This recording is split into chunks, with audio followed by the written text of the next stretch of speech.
चलिए बच्चों, आप लोगों को आज मैं लाइव डेटाबेस क्रिएट करके दिखाता हूँ। ये मैंने यहाँ पे डेटाबेस वन पहले से है, आपको कल जो बना करके दिखाया था। आ- आपके चैप्टर को पूरी तरह से कंप्लीटली जो हम लोग पढ़ रहे हैं एमएस एक्सेस, उसको मैं आज पढ़ाने का कोशिश करूँगा। चलिए देखते हैं। हम इसको डेटाबेस वन के नाम से सेव करते हैं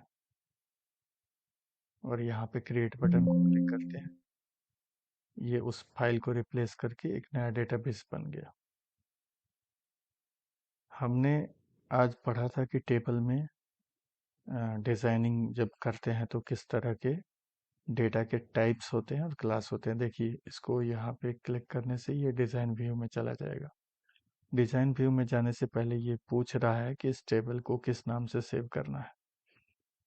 मान लीजिए हम एक टेबल बनाते हैं स्टूडेंट्स का, और यहाँ पे हम ओके क्लिक करते हैं। प्राइमरी कीज़ के बारे में भी आज हम लोगों ने बात किया था। सेकेंडरी की आप लोगों को नहीं पढ़ना है। ये जो चाबी का आइकॉन छोटा सा लगा हुआ है, इसी को प्राइमरी की कहते हैं। तो यहाँ पे आईडी लिखा है, उसके पहले हम स्टूडेंट लगा देते हैं। ये स्टूडेंट आईडी हो गया। अब इसमें अब ये देखिए फील्ड नेम, डेटा टाइप्स यहाँ पे, और ये आप यहाँ पे डिस्क्रिप्शन, ये ऑप्शनल है, ये आपके लिए है। अगर आप बड़ा डेटाबेस बनाते हैं जिसमें बहुत सारे टेबल हैं और उसमें आपको इंटरकनेक्ट करना है, ये मतलब एडवांस लेवल की पढ़ाई है, तो यहाँ पे डिस्क्रिप्शन लिखा जाता है उस पर्टिकुलर फील्ड के आइडेंटिफिकेशन के लिए। तो चलिए हम यहाँ पे देखते हैं। स्टूडेंट आईडी ऑटो नंबर कर दिया। आपको बताया था नंबर्स के, यहाँ पे देखिए क्या क्या है। शॉर्ट टेक्स्ट, ये टाइप ऑफ डाटा इसका क्या है, टेक्स्ट है। लॉन्ग टेक्स्ट, ये भी टेक्स्ट है। नंबर, ये नंबर है। लार्ज नंबर भी नंबर ही है। डेट टाइम एक्सटेंडेड, ये दोनों डेट टाइम टाइप का है। करेंसी है, ये भी नंबर है। ऑटो नंबर, ये भी नंबर है। ये सर नो, ये बाइनरी है। ओएल, ये ऑब्जेक्ट, आप कोई ऑब्जेक्ट इसमें ऐड करना चाहें तो आप ऑब्जेक्ट को ऐड कर सकते हैं। ये जब भी बड़ा डाटा बेस बनाते हैं उसमें यूज़ होता है। अभी आपके चैप्टर में ये नहीं पढ़ना है। हाइपरलिंक, ये भी नहीं पढ़ना है। हाइपरलिंक आपको हम वर्ड में पढ़ाएंगे। और अटैचमेंट, अटैचमेंट में ये अगर कोई फाइल हम इसमें ऐड करना चाहें वो इसमें लगा सकते हैं। कैलकुलेटेड, ये भी नंबर है। और लुकअप विजार्ड, ये डेटाबेस का फीचर है किसी पर्टिकुलर फील्ड को देखने के लिए, या आप अपना कोई एक लिस्ट बनाना चाहते हैं, जैसे सिलेक्शन लिस्ट होता है, जैसे क्लास का 1 2 3 4 5, अगर आप अपना बनाना चाहते हैं तो वैसे बनाने के लिए है। चलिए, ये इसमें हमने डेटा टाइप को जान लिया। ये हमारा फील्ड नेम हो गया, यानी कि ये हमारे टेबल का लेबल हो गया। इससे पता चलेगा कि इसमें किस टाइप का डाटा है, डाटा का क्या वैल्यू है। यहाँ पे हम लिखते हैं student name, student name. Microsoft Access space को ले लेता है, यहाँ पे दो शब्दों के बीच में स्पेस को ले लेता है, लेकिन ज़्यादातर डेटाबेस हाइपरलिंक लेते हैं और डेवलपर हाइपरलिंक का इस्तेमाल करते हैं। तो आप लोगों को हाइपरलिंक और स्पेस दोनों मिल सकता है। इसको हमने स्टूडेंट नेम को शॉर्ट टेक्स्ट रखा। इसका टेक्स्ट कैपेसिटी इसने 255 कैरेक्टर रखा है। तो किसी का नाम 55 कैरेक्टर, 255 कैरेक्टर का नहीं होता है, मैक्सिमम 25 कैरेक्टर रखते हैं। उसके बाद हम लोग एक काम कर सकते हैं, इस इस फील्ड को सेलेक्ट करते हैं और इस टाइप का जो भी फील्ड होगा उसको कॉपी कर लेते हैं। उसमें सिर्फ हम लेबल चेंज करेंगे। यहाँ पे जैसे शॉर्ट टेक्स्ट में स्टूडेंट यहाँ पे लिख देंगे फादर्स नेम।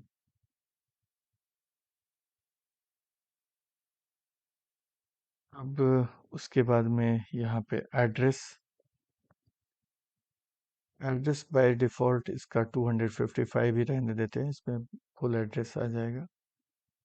इसमें एक और काम कर सकते हैं हम, यहाँ पे इंसर्ट करके, इंसर्ट थ्रू करके यहाँ पे मदर्स नेम कर सकते हैं, मदर्स नेम। ओके। और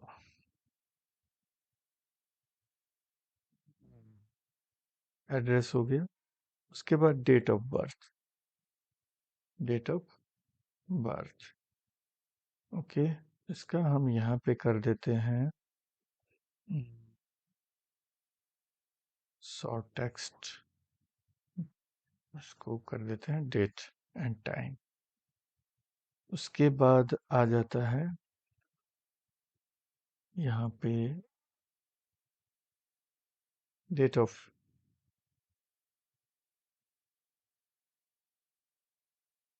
एडमिशन, इसको भी डेट एंड टाइम कर देते हैं। उसके बाद हमको किस टाइप का, हम लोगों ने ऑटो नंबर लगा लिया, डेट एंड टाइम लगा लिया, टेक्स्ट लगा लिया। क्या बचता है हमारे पास? बचता है नंबर में डिस्मल नंबर और डबल। तो यहाँ पे हम रखते हैं फोन नंबर, इसको कर देते हैं हम लोग नंबर। और नंबर लेने पे यहाँ पे ऑटोमेटिक देखिए फील्ड साइज में नीचे प्रॉपर्टीज है, यहाँ पे क्या दिखाई दे रहा है? Long integer. ये इंटीजर नंबर होगा, लॉन्ग इंटीजर होगा। हम इसको करते हैं डबल में। डबल में करने के बाद में अब हम चलते हैं यहाँ पे, अ, एक हम एक काउंटर बनाते हैं, जैसे एक फिनेंशियल भी रखते हैं और एक चलिए हम इसमें करेंसी यूज़ नहीं करेंगे। हम एक ऐसा टेबल बनाते हैं जिसमें स्टूडेंट का रिजल्ट निकले। तो हम यहाँ पे सब्जेक्ट रखते हैं मैथ्स। ये क्या है? नंबर है। उसके बाद यहाँ पे देखिए इसमें एक फीचर मिलता है, यहाँ पे नंबर है ना, तो यहाँ पे डेसिमल प्लेसेस ऑटो है। ये लॉन्ग इंटीजर को हम लोग डेसिमल में कन्वर्ट करते हैं। यहाँ पे इसके वैल्यू को हम कितना करके ब्लॉक कर सकते हैं? 2 डिजिट का। अ, ये 18 डिजिट था, ये अब 2 डिजिट का हो सकता है, यानी 99 नंबर से किसी को ज़्यादा नहीं मिलेगा। हम यहाँ पे ये सेट कर सकते हैं। चलिए अब मैथ्स के बाद अब हम इसको कॉपी कर लेते हैं और सेम फील्ड वैल्यू का बनाते हैं, ज़्यादा टाइम नहीं लगेगा, जल्दी होगा। मैथ्स के बाद इंग्लिश हो गया।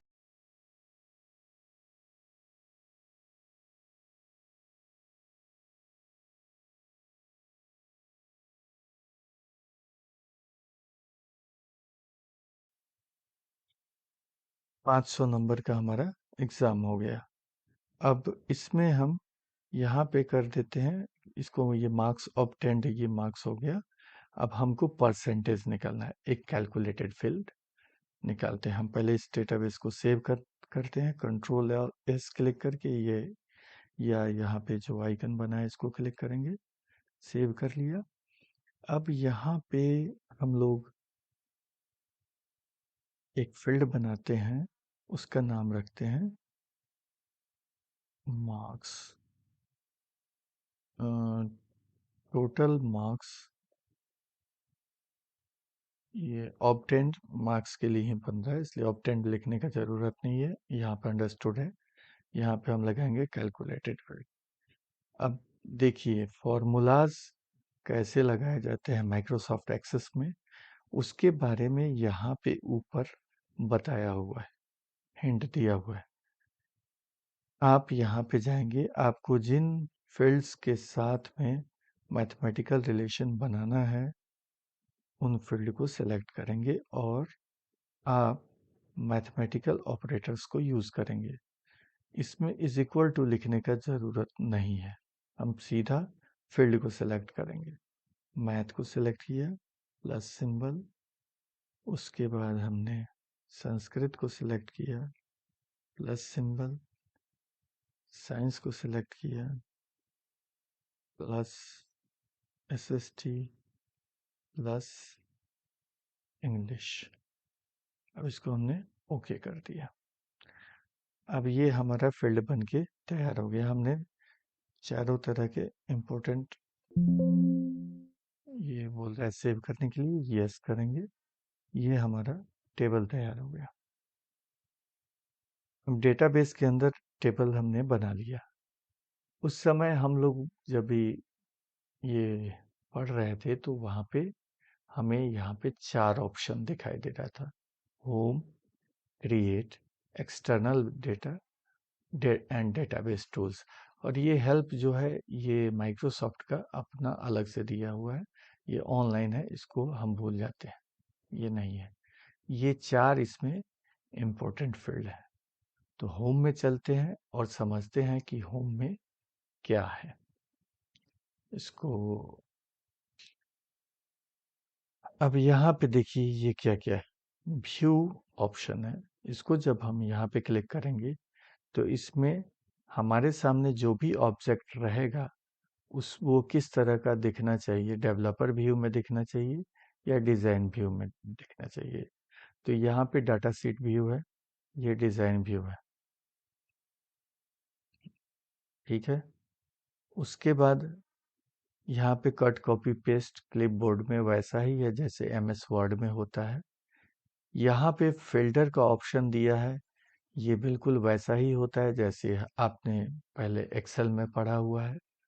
उसके बाद ये रिफ्रेश ऑल है, हम जब किसी डेटाबेस में किसी तरह का कोई बदलाव करेंगे किसी फील्ड में, तो वो बदलाव को के हिसाब से हमारे फील्ड को रिफ्रेश करके मतलब पहले जैसा करने के लिए है। यहाँ पे सेव है, न्यू है, और मोर में यहाँ पे टूल्स में किस तरह के टूल्स दिखाई दे रहे हैं, टोटल टूल्स है। यहाँ पे जब आप क्लिक करेंगे तो इसमें टोटल्स में भी आएगा काउंट, इसके सामने आप आइएगा टोटल एंड काउंट है, मतलब टोटल इस फील्ड में कितने डेटा हैं वो काउंट करके बताएगा, या ये टोटल अगर मैथमेटिकल रहेगा तो मैथमेटिकल बताएगा। ये चूंकि हमने टेक्स्ट फील्ड में किया है तो नॉन किया है। देखिए जैसे हम यहाँ पे मैथ फील्ड के सामने करेंगे, ये क्या क्या बता रहा है।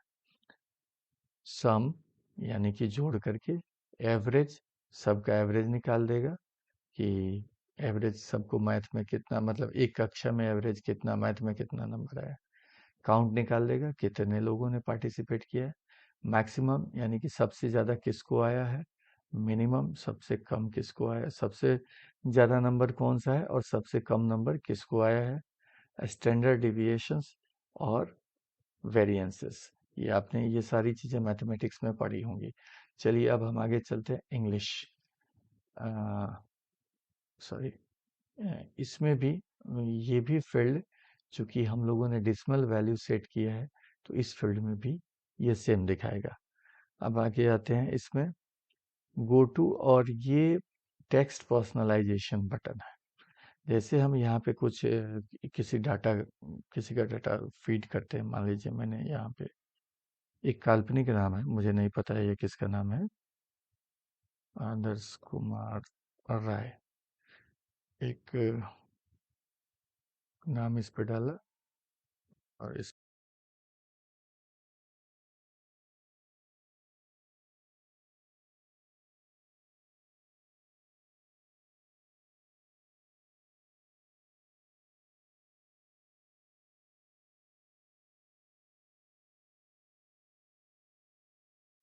3, संस्कृत में नंबर देते हैं 88 और साइंस में देते हैं 99। टोटल मार्क्स है इसको 420। यहाँ पे कैलकुलेटेड फील्ड में इसने दिखा दिया कि इसको 420 मार्क्स आए। हाँ है ही ये, वैसे ही नाम रखा गया है, पता नहीं किसका नाम है। अब चलिए अब इसको हम लोग पर्सनलाइज करके देखते हैं। यहाँ पे क्लिक, इस फील्ड को क्लिक करेंगे, यहाँ पे जाएंगे, इस लेटर को के कलर को अगर हम चेंज करना चाहें तो ये सबके लेटर के कलर को चेंज कर रहा है, केवल एक के लेटर के कलर को नहीं चेंज कर रहा है। ये पूरे डेटाबेस के टेक्स्ट को कलर को चेंज कर रहा है। ओके, इसको हम ऑटोमेटिक करते हैं, ऑटोमेटिक ही ठीक है। अब चलिए, अब नेक्स्ट में हम देखते हैं क्रिएट। क्रिएट में क्या है? क्रिएट में है एप्लीकेशंस पार्ट्स। इसमें आप क्या क्या एप्लीकेशन में लगाना चाहते हैं, किस तरह का टैब लगाना चाहते हैं, कॉन्टैक्ट्स, ये सब कुछ लगाना चाहते हैं। ये एप्लीकेशन पार्ट्स है। हम जब इस डेटाबेस को किसी सॉफ्टवेयर में कन्वर्ट करेंगे तो उसका यूजर इंटरफेस हमारे पास कैसा होना चाहिए, उसके लिए है। जैसे डायलॉग लगा के देखते हैं। ये जो आपके सामने बॉक्स खुला है, इसको डायलॉग बॉक्स कहते हैं। वैसा ही डायलॉग लगाने के लिए उसका इस्तेमाल होता है। हमने इसको सेव कर लिया। ये इनेबल कंटेंट, यहाँ पे डायलॉग नाम का फॉर्म खुल गया। Save and close. ओके, हम इसको डिलीट करते हैं। हम आपको अलग से फॉर्म बनाना भी सिखाएंगे। पहले चलिए हम देखते हैं इसमें क्या क्या है। टेबल्स में आप अगर इसमें कोई नया टेबल ऐड करना चाहें तो उस टेबल को ऐड कर सकते हैं। इस टेबल का कोई भी नाम दे सकते हैं। मैं इस टेबल को क्लोज करता हूँ, सेव नहीं किया है। वो टेबल यहाँ से ऑटोमेटिक चला गया। फिर क्रिएट में चलते हैं। ये टेबल्स के ही सब कुछ है। टेबल का डिजाइन, शेयर पॉइंट लिस्ट, तो आप जो भी टेबल, ये प्री मेड इसमें टेम्पलेट है। ऐसा नहीं है कि ये इतने ही टाइप के बनते हैं, आप जैसा चाहें वैसा टेबल बना सकते हैं। तो यहाँ पे ये है टेबल, डिजाइन व्यू में खुलेगा। इस टेबल को हमने जब क्लिक किया था तो ये डेटा शीट व्यू में खुला था। अभी इसको देखिए, डिजाइन व्यू में खुला। इसको क्लोज करते हैं, फिर क्रिएट में चलते हैं। यहाँ पे क्वेरी विजार्ड, हमने जो टेबल बनाया है उसमें अगर क्वेरी का मतलब होता है ज़रूरत, हम अपनी ज़रूरत के हिसाब से अगर कुछ चीज़ों को निकालना चाहें तो उसकी उसको बनाने के लिए ये होता है क्वेरी विजार्ड। देखिए, ये जब भी हमने ओके इसको क्लिक किया तो ये पूछ रहा है किस टेबल से बनाना है। यहाँ पे जब क्लिक करेंगे तो टेबल का लिस्ट पूरा दिखाई देगा। हमारे पास फिलहाल एक ही टेबल है, इसलिए यहाँ पे टेबल स्टूडेंट्स आ रहा है। उसके बाद यहाँ पे बोल रहा है कि उस टेबल के किस फील्ड में आपको किसी तरह का कोई चेंज चाहिए, तो आप यहाँ से उस फील्ड को फिल्टर कर लेंगे।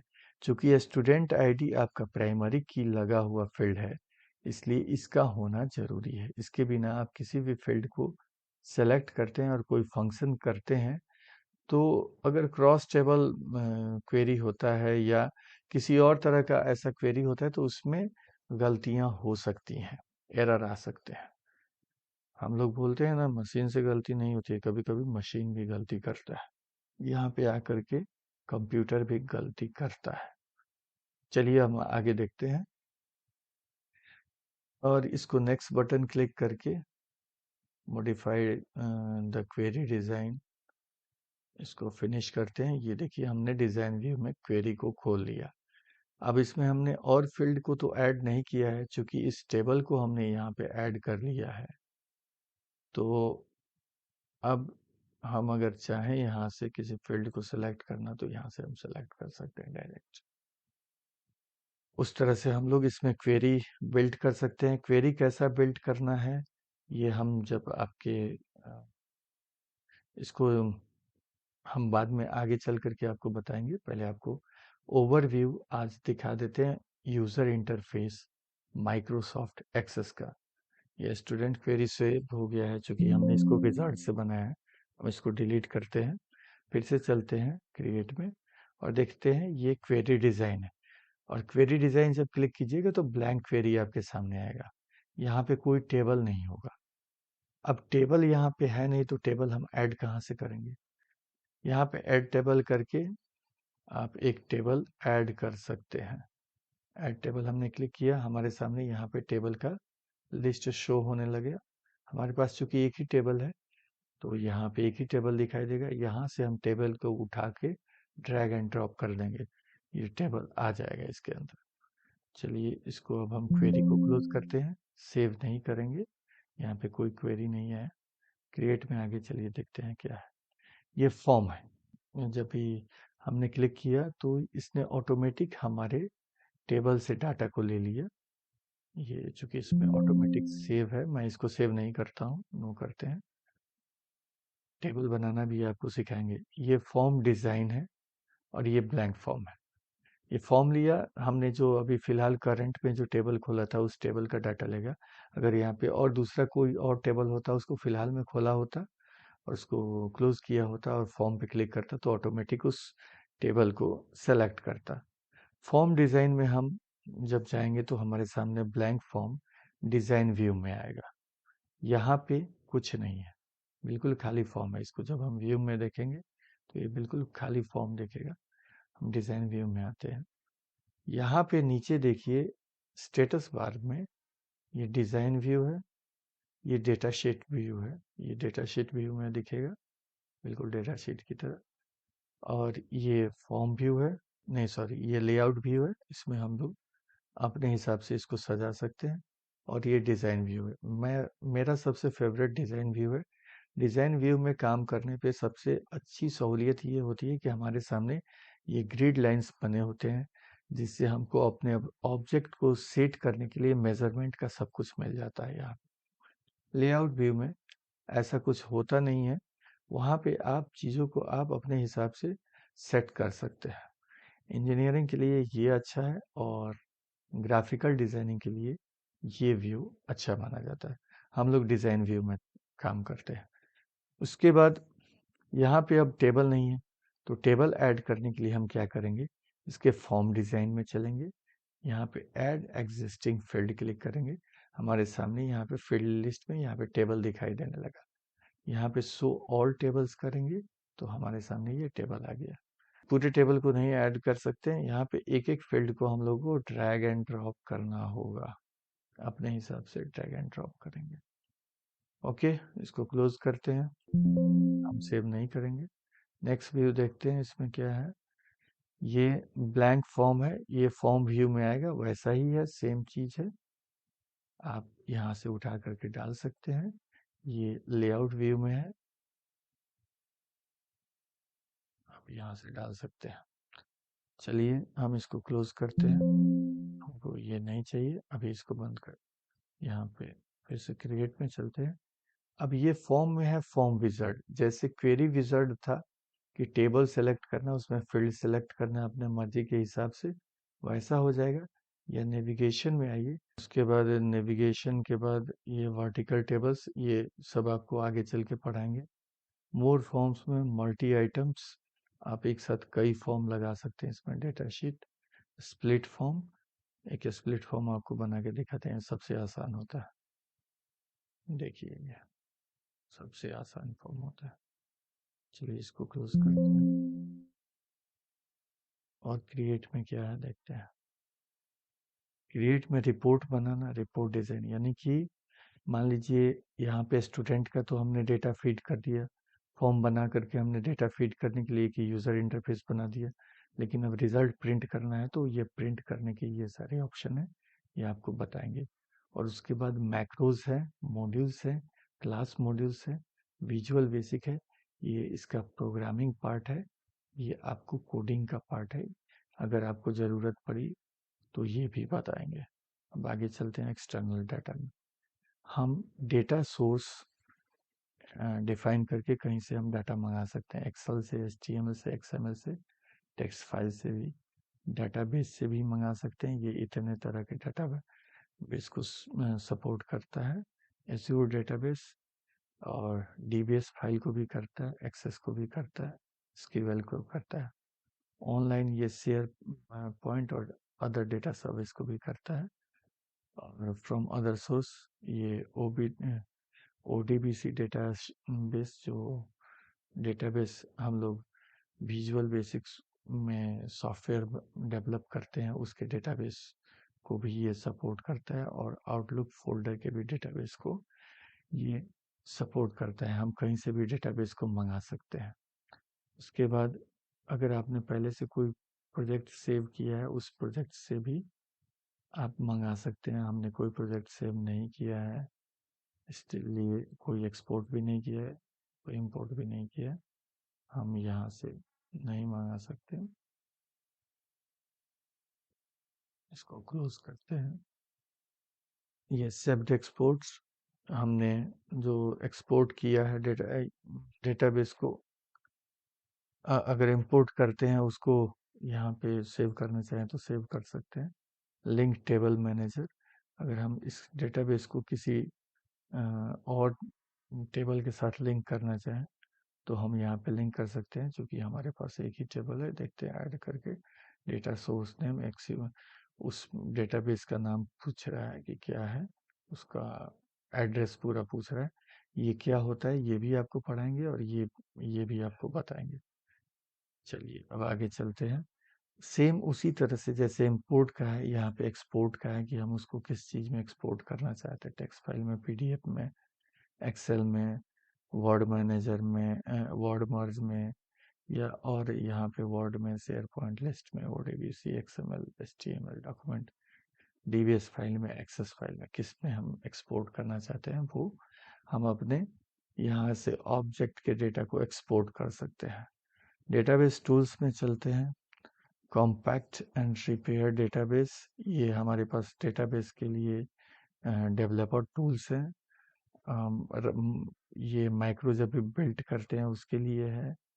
और ये रिलेशनशिप, दो या दो से अधिक टेबल और क्वेरी के बीच में रिलेशनशिप बनाना हो तो उसके लिए है। और डेटाबेस डॉक्यूमेंटर और एनालाइज परफॉर्मेंस, एनालाइज टेबल, आपने डेटाबेस में जो भी काम किया है उसका एनालिसिस करने के लिए है। और एक्सेस डेटाबेस और शेयर पॉइंट पे इस पर्टिकुलर ऑब्जेक्ट को मूव करने के लिए एडिन्स में एडिन मैनेजर, यहाँ पे हमारे पास कुछ है क्या एडिन? नहीं, हमने कुछ डाउनलोड ही नहीं किया है। तो यहाँ पे हम एडिन्स लगा सकते हैं और इसमें डेटाबेस की सर्विसेज इसमें ऐड कर सकते हैं। जैसे कि हम इस डेटाबेस को चाहें तो यहाँ से किसी ऑनलाइन सर्वर पे यहाँ पे काम करके वहाँ पे उस डेटा को अगर व्यू कराना चाहें तो वो भी कर सकते हैं। उन सब के टूल्स होते हैं, उनको एडिन्स कहते हैं। वो उसे डाउनलोड किया जाता है और यहाँ पे एडिन्स मैनेजर में आकर के ऐड न्यू क्लिक करके पर्टिकुलर डाउनलोड फाइल को सिलेक्ट करके यहाँ से ओपन करके और यहाँ पे इंस्टॉल किया जाता है। चलिए अभी हमारे पास कुछ नहीं है, अब आगे चलते हैं। अम, हमारा ये माइक्रोसॉफ्ट एक्सेस का यूज़र इंटरफेस है। बहुत छोटा सा यूज़र इंटरफेस है। फाइल को भी समझ लेते हैं। इसमें न्यू ओपन सेव बिल्कुल same as office, MS Office के अदर प्रोडक्ट जैसा है, बिल्कुल सेम इज इट इज है। तो इसमें कुछ बताने के लिए नया नहीं है। हाँ, सेव एज ऑप्शन में कुछ नया है कि हम इस एक सेव डेटाबेस को हम लोग कैसे सेव कर सकते हैं, देख लीजिए किस किस फॉर्मेट में हम लोग सेव कर सकते हैं। यहाँ पे डेटाबेस करंट वर्जन में, 2000 वर्जन में, 2000 से 2003 वर्जन में, या टेम्पलेट में, या पैकेज को साइन करके, या मेक एससीडी एग्जीक्यूटेबल फाइल यानी सॉफ्टवेयर बना करके, या बैकअप, इसका बैकअप लेना है, या शेयर पॉइंट पे हम इसको डालना चाहते हैं। तो सेव एज के इतने सारे ऑप्शंस इसमें होते हैं। बस यही इसमें है, इतना ही यूज़र इंटरफेस है। इसी यूज़र इंटरफेस के सहारे हमें सब कुछ बनाना होता है। उम्मीद करते हैं आपको एक ही वीडियो में एमएस एक्सेस का लगभग लगभग पूरा ओवरव्यू मिल गया होगा। फिर मिलते हैं अगले वीडियो में, तब तक के लिए अ, फिर मिलते हैं अगले वीडियो में।